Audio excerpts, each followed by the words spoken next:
తారా ఉద్దయ్యా బియ్యం పట్టుకెళ్తాను. అదంతా మాకు తెలియదు. గవర్నమెంట్ చెప్పిన చేయకపోతే మమ్మల్ని తీసుకెళ్ళి లోపల నీకు ఎటువంటి తీసుకెళ్ళి అయ్యో కర్మ, ఎట్ట ఒకట తాగలెట్టు. ఈ ప్రభుత్వం మట్టి కొట్టుకుపోను. తారా తాగడం మాన్పించడం పోయి ఇలా బలవంతంగా అంటకడితే ఎలా? నీకు ఇష్టం లేకపోతే సీసా ఇచ్చాయి. ప్రభుత్వాన్ని తిట్టడం నేరం. ఏమిటి నేరం? చట్టం అనేది మనిషిని సంస్కరించాలి, దేశాన్ని అభివృద్ధికి తేవాలి, జాతిని ముందుకు నడిపించాలి. తమ స్వార్థం కోసం మనుషుల్ని మత్తులో పడేసి బ్రతుకుల్ని బూడిద చేసేది చట్టం కాదు. అలాంటి చట్టాన్ని ఏ పౌరుడు గుర్తించనక్కర్లేదు, గౌరవించనక్కర్లేదు.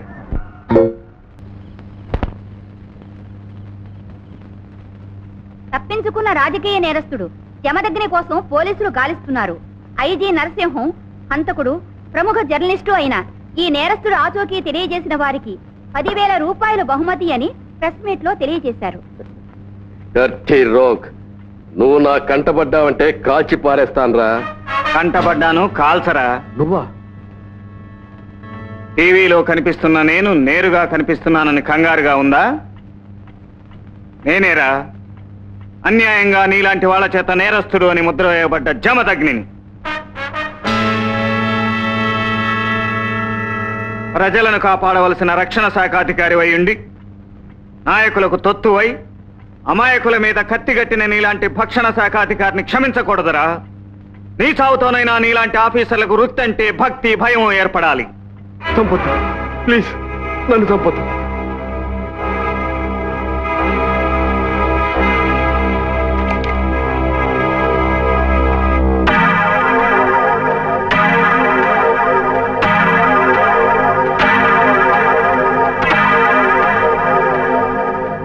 ఏమిట్రా అలా గుడ్లు మిటకరించి చూస్తున్నావు? కాలింగ్ బెల్ స్విచ్ నుంచి కరెంట్ కనెక్షన్ నువ్వు కూర్చున్న చైర్కి ఇచ్చాను.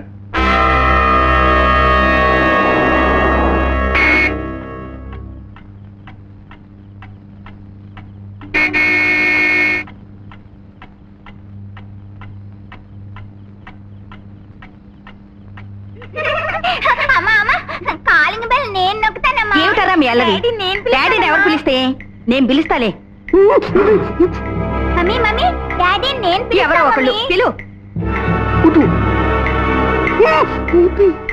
మమ్మీ మమ్మీ నేను పిలుస్తా. లైజీ గారి పిల్లలా?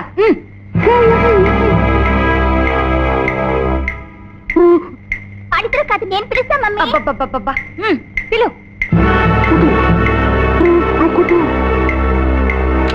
కావాలనుకుంటే నేను ఇప్పుడే చంపి పారేయగలను.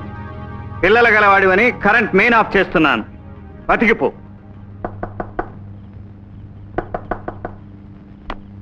అబ్బాబ్బా తలుపు తీయడానికి ఇంతసేపు ఏమిటండి?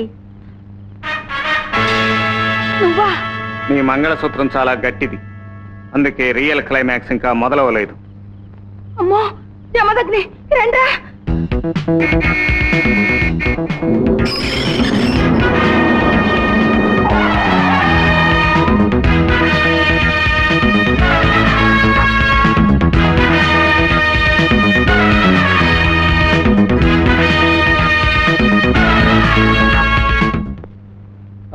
సీఎం గారితో అపాయింట్మెంట్ ఉంది.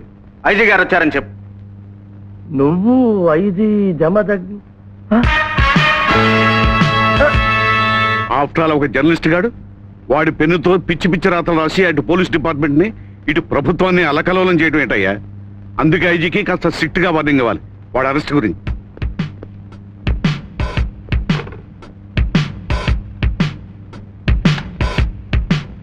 ఇదెక్కడ న్యాయం అండి? ఈ విడ్డూరం నేను ఎక్కడా చూడలేదు. ఊరందరినీ మీరు ఆడిస్తుంటే జమదగ్ని ఆడిస్తున్నాడు. ఓర్మోయ్, కడుపు మండి నేను ఏడుస్తుంటే మధ్య మధ్య నీ కూడా. అలాగే లోపల రమ్మను. అది సరేనండి, అరెస్ట్ చేస్తే తప్పించుకొని స్తంభంలోంచి నరసింహోత్సవం వచ్చినట్టుగా ఎక్కడికి పడితే అక్కడికి వచ్చేస్తాడు ఏమిటండి? వస్తాడు. ఒకసారి నా ముందుకు రాని అటో ఇటో తేలిపోతుంది. గౌరవనీయులైన ముఖ్యమంత్రి గారు, అభివందనాలు. నువ్వా? అరవటానికి ప్రయత్నిస్తే అర్జెంట్ గా కీర్తిశేషులైపోగలరు. జాగ్రత్త. ఇన్స్పెక్టర్, బుద్ధుందా నీకు? అడ్డమైన వాళ్ళని ఐజీ అంటూ నా ఇంటికి తీసుకొస్తావా? అయినా ఎంత ధైర్యంరా నీకు? ఐజీ వేషంలో నా ఇంటికి వచ్చి నన్నే బెదిరిస్తావా? పాపిష్టి నాయకుల పరిపాలన భరించలేనప్పుడు గంగిగౌ సైతం గర్జించే సింహంలా మారుతుంది సత్యమూర్తి. Get up get up. తప్పించుకున్న వాళ్ళు హాయిగా పారిపోక తుపాకులు పట్టుకుని ఇక్కడికి రావడం? నేను తప్పించుకుంది పారిపోవటానికి కాదు, అధికారంలోకి వచ్చిన మీలాంటి నీచుల పునాదుల్ని కదిపి కూల్చేసి సమాధులు కట్టడానికి. Inspector, don't move. చట్టం నిన్ను పట్టుకు తీరుతుంది తెలుసా?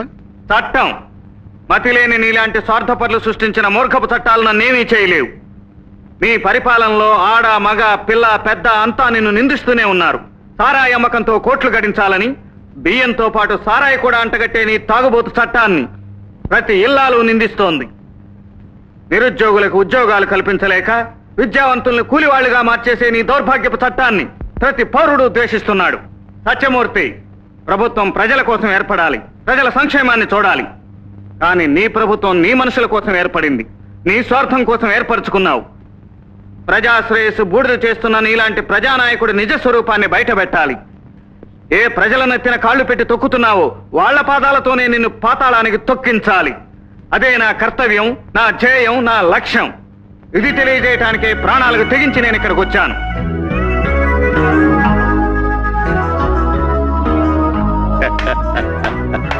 ధర్మారావు, మనోడికి ఒక మైక్ తెప్పించి పెట్టవయ్యా, గొప్ప ఉపన్యాసం ఇస్తున్నాడు. Shut up! Get up! ఆగరా, నువ్వు బెదిరిస్తే భయపడ్డానికి, నువ్వు ఉపన్యాసం ఇస్తే వింటూ కూర్చోటానికి మేమేం వెర్రి వెంగళపలం కాదు. ఒక్కసారి అటు చూడు. మర్యాదగా రివాల్వర్ ఇచ్చే ఇవ్వు.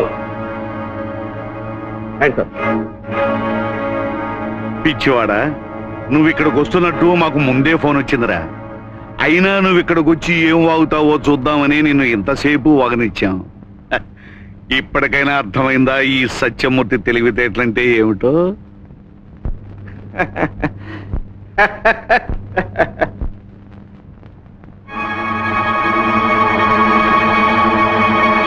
చూశారుగా, ఇవన్నీ డైనమైట్స్. ఎవరైనా నా జోలికి వచ్చారో ఈ స్విచ్ నొక్కుతాను. నేను నీకంటే తెలివైన వాణిరా.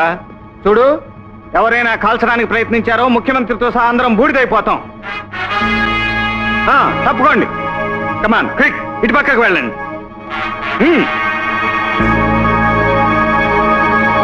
చూసావా సత్యమూర్తి, ఈ కలియుగ అభిమన్యుడు పద్మవ్యూహంలోకి వచ్చాడు, దర్జాగా బయటికి వెళుతున్నాడు. తోడుగా నిన్ను కూడా తీసుకువెళ్తున్నాడు.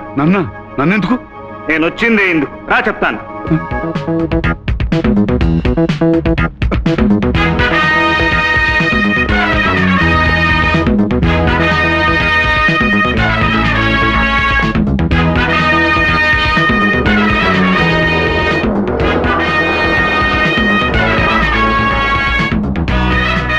ముఖ్యమంత్రి అనే గౌరవం కూడా లేకుండా ఏమిటా ఈ దౌర్జన్యం? నేను దిగు వెళ్తాను. సరే, నన్ను ఇప్పుడు ఎక్కడ తీసుకెళ్తున్నావు? ఎలక్షన్లు వస్తేనో, నీ పదవికి ఏదైనా ముప్పు వాటిల్తేనో తప్ప నువ్వు ప్రజల ముఖం చూడవు కదా.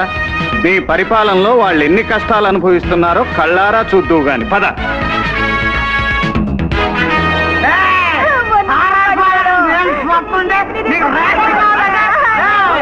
రంగయ్య, సుబ్బయ్య, నీకు అది చేస్తాను ఇది చేస్తాను అని వాగ్దానాలు చేసి ఓట్లు వేయించుకున్న ముఖ్యమంత్రి మీకు ఏమీ చేయలేదని బాధపడుతున్నారుగా. ఆయన గారు అంతస్తు నుంచి మెట్లన్నీ దిగి మీ అందరి కష్టాలు వినటానికి నేరుగా ఇక్కడికి వచ్చారు. రండి.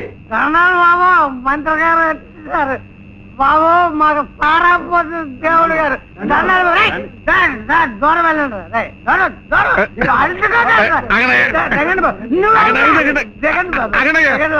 బాబు, 1000 ఏళ్ళు ఉండాలి బాబు మీరు.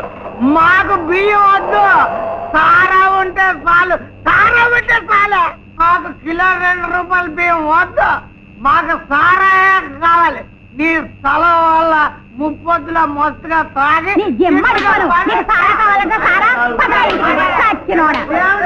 మహానుభావ, నువ్వేనా సారా చట్టం పెట్టింది? మా కడుపులు మండిపోతున్నాయి. కొట్టి ఏనాడు నాశనం అయిపోతావు.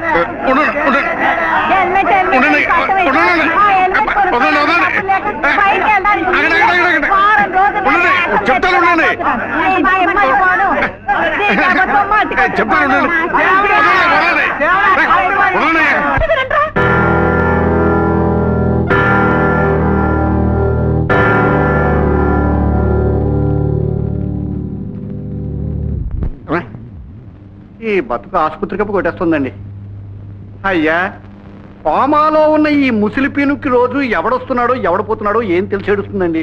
మీరు రోజు పనిగట్టు ఇక్కడికి వస్తారు. ఎందుకండి కంచిగడు సేవ? ఈ పీను కోసం ఎవడొచ్చాడయ్యా?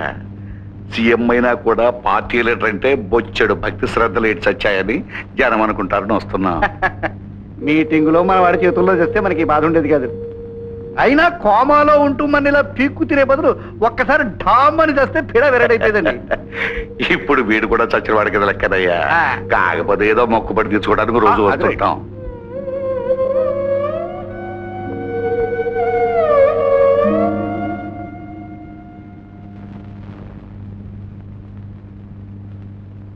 పాపా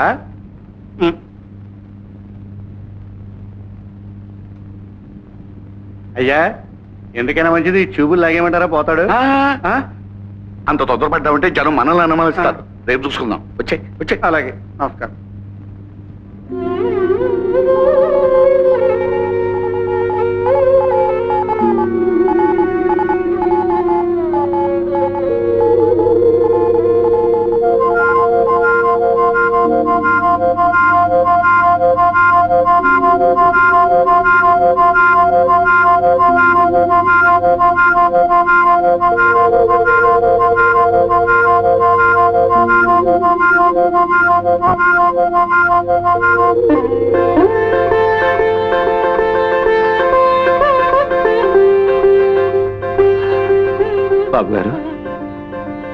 బాబు గారు,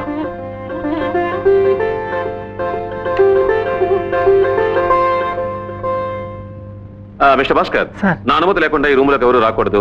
ఈ పేషెంట్ అటెండ్ కాకూడదు. Strict orders. Go.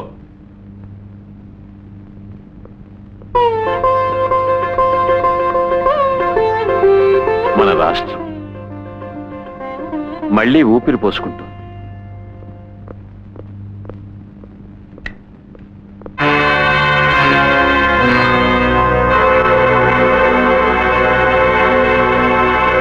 Good morning doctor. Hello. ప్రకాశం గారి పరిస్థితి ఎలా ఉంది? I'm sorry. పాపం మీ అందరికీ ఆయన ప్రాణాల మీద చాలా అపేక్ష. I mean affection. కానీ ఆయన కోలుకుంటాడనే నమ్మకం నాకు లేదు. అందుకు అవకాశం కూడా చాలా తక్కువ. Only God can save him. God is great.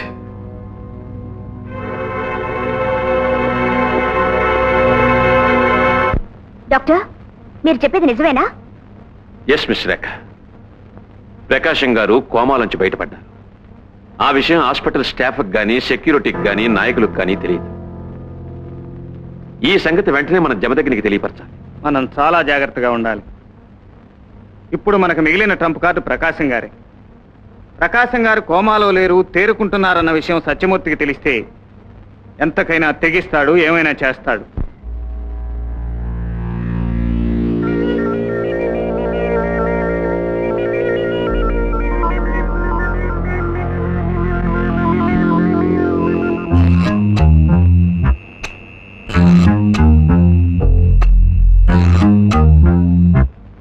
Welcome welcome.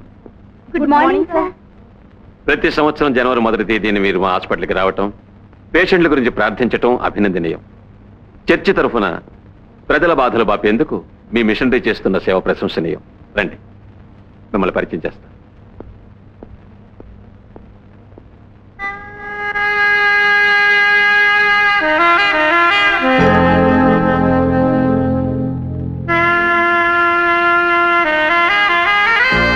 Sister, yes doctor. వీళ్ళు సికింద్రాబాద్ చర్చ్ నుండి పేషెంట్స్ హోలీ వాటర్ ఇవ్వడానికి వచ్చారు. వీళ్ళని అలౌ చేయండి. ఓకే సార్, మీరు రండి. ఈ గదిలోనే మీకు కావాల్సిన జాన్ బాబు గారు ఉన్నారు. Please go. Hello hello. Really it's a very surprising case, you know. Hello doctor. Hello. వీడి చర్చి నుంచి ప్రకాశం గారికి ప్రత్యేకంగా ప్రార్థన చేద్దామని వచ్చారు. ఎంతో దూరం నుంచి చాలా కోరికతో వచ్చారు. Please allow them. Okay, come on. వెళ్ళండి.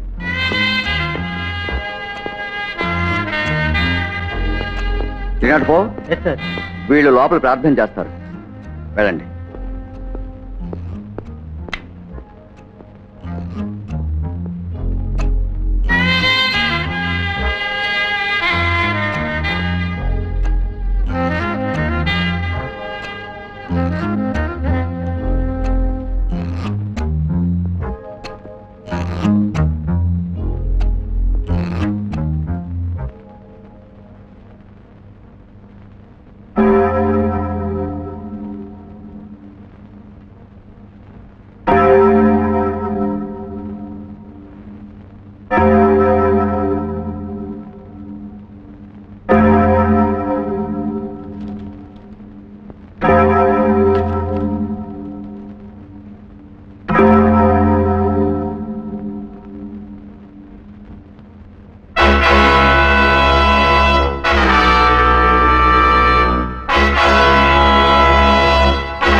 Well done జందగ్ని.